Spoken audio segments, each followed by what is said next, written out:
பக்கம் வந்து சிபிஐ விசாரணை முடிச்சுட்டு விஜய் அவர்கள் எப்படி வருவாங்க அப்படின்ற ஒரு இது இருந்தது. பட் பார்த்தா ரொம்ப ஹாப்பியாக கையெல்லாம் அசைச்சிட்டு காரில் ஏறி பயங்கரமாக வந்தார். ஸோ அதுக்கப்புறம் இப்போ சென்னையில் நடந்த ஒரு சின்ன மீட்டிங்லேயும் வெளில வரும்போது ரசிகர்கள் எல்லாத்தையும் பார்த்து கையசிச்சுட்டு சந்தோஷமாக வந்தார். ஸோ இந்த கையசிச்சுக்கிட்டு வந்ததை எப்படி பார்க்குறீங்க?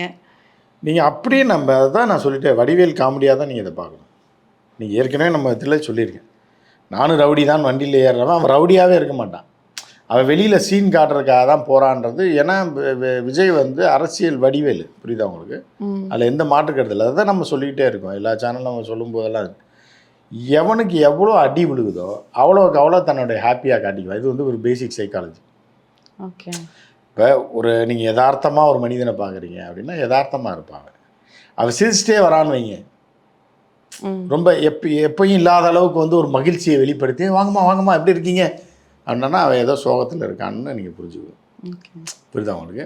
அது வாங்கின அடி அந்த மாதிரி இருக்கும். இல்லைன்னா உண்மையிலேயே சந்தோஷப்படுறோம், மூஞ்சியை பார்த்தாலே தெரிஞ்சிடும், சரி உண்மையிலே இஸ் ஹாப்பி அப்படின்ட்டு தெரிஞ்சிடும்.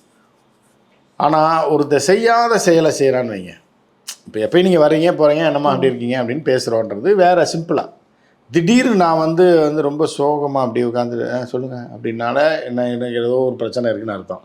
இல்லைன்னா இப்போ என்னைக்கு இல்லாத அளவு ரொம்ப எக்ஸாகரேட் ஆகி அப்படி இப்படின்னா எப்படி புகழ்ந்து அது இது எதையோ ஒன்று என்னத்தையோ ஒன்று பேசுகிறோன்னு வைங்களேன், அப்போ ஒரு ஆக்டிவிட்டீஸில் மாற்றம் இருக்குனாலே உள்ளுக்குள்ளே ஏதோ நடக்குதுன்னு அர்த்தம். இது ஒரு பேசிக் சைக்காலஜி, ஹியூமன் சைக்காலஜி. அப்போ உள்ளே வாங்கின குத்து தாங்க முடியாமல் ஏற்கனவே 2 தடவை போய் கண்ணாடி ஏற்றி விட்டு இப்படியே சோகமாக வரும்போது கண்டுபிடிச்சிட்றாங்க, உள்ளே ஏதோ நடந்திருக்கு, தம்பி ரொம்ப அசிங்கப்பட்டு வந்திருக்காப்புல அப்படின்னு.